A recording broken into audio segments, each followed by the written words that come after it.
Why is it that every January 1st, we feel like a completely different person, but by February 14th, we're back to the same person, scrolling in the same bed, with the same unfinished tasks? You've been told you just don't have enough willpower. But what if I told you that willpower is actually a trap? James Clear famously said, "You do not rise to the level of your goals. You fall to the level of your systems." And today, we're going to build a system that's actually designed for the human you are, not the perfect version you pretend to be. We've all been there. You have a massive exam or a project due, so you set a goal. I'm going to study for 6 hours today. You buy the highlighters, you make the perfect playlist, and you sit down. Then, 10 minutes in, you check a notification. Suddenly, it's 45 minutes later, you're watching a video about how to restore old rugs, and you feel like a total failure. You think the problem is that you're lazy. But the truth? Your goal was fine. Your system was just non-existent. You were trying to build a skyscraper on a foundation of sand. Here's the shift. Forget about the outcome.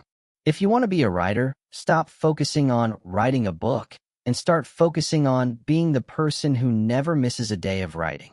In Atomic Habits, the atomic doesn't just mean small. It means the fundamental unit of a larger system.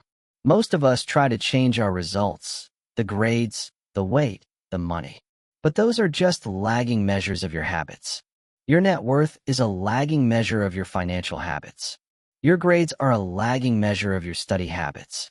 To change the result, we have to stop looking at the scoreboard and start looking at the play-by-play. Now let's get into the how. Step 1 is the 2-minute rule. This is the ultimate procrastination cure. When you start a new habit, it should take less than 2 minutes to do. Read before bed becomes read one page. Study for chemistry becomes open my notebook. But here's where it gets interesting. You might think, well, I know I'm going to do more than one page, so this is just a trick. But you have to actually stop. The point is to master the art of showing up.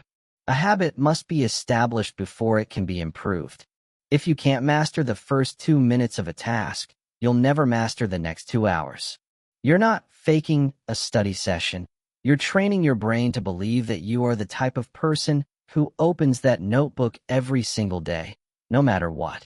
Most of us think we lack motivation when what we actually lack is clarity. And your environment is the biggest driver of that clarity. If you want to practice guitar, but it's tucked away in a case in the back of your closet, you're never going to play it. Your environment is designed for your current habits, not your future ones. And this is the part nobody tells you. Stop trying to be stronger than your distractions. Just hide them. If you scroll on your phone while studying, put the phone in a different room. Not on the desk, not in your pocket, in a different room. Make the bad habit difficult and the good habit the path of least resistance. If you want to drink more water, put a bottle on your desk the night before. Be the architect of your surroundings, not a victim of them. Now, how do you actually remember to do these things when life gets chaotic? You use habit stacking. You take a habit you already do every single day, like brushing your teeth or pouring a cup of coffee, and you stack your new habit on top of it. The formula is simple. After current habit, I will new habit. For example, after I close my laptop for the day, I will immediately do 5 push-ups. Or, after I sit down for my morning coffee, I will write 1 sentence in my journal. You're hitching a ride on a brain circuit that already exists. It takes the guesswork out of when and where you're going to improve. You aren't waiting for a spark of inspiration. You're just following the script you already wrote for yourself. Now, this might sound simple, but this last step is the reason why some people stay consistent for years while others quit after a week. You have to change your identity. There's a huge difference between saying, "I'm trying to quit smoking," and "I'm not a smoker." Every action you take is a vote for the type of person you wish to become. When you study for 15 minutes, you're casting a vote for, "I am a learner." When you go for a walk, you're casting a vote for, "I am an active person." No single instance will transform your beliefs, but as the votes build up, so does the evidence of your new identity. Stop asking, what results do I want? And start asking, who is the type of person who could get those results? Then, go prove it to yourself with one small win. We spend so much time obsessing over the finish line that we forget to look at the shoes we're wearing. You don't need a massive breakthrough. You don't need a sudden burst of main character energy that lasts for 3 months. You just need a better system. The goal isn't to read a book, it's to become a reader. The goal isn't to run a marathon, it's to become a runner. Tonight, pick one thing. Not 5, not 10, just one.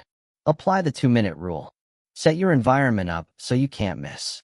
And remember, being 1% better every day isn't just a cliche, it's math. Over a year, that 1% compounds into you being 37 times better than when you started. Start small. Start tonight. Let's fix this together. I'll see you in the next one.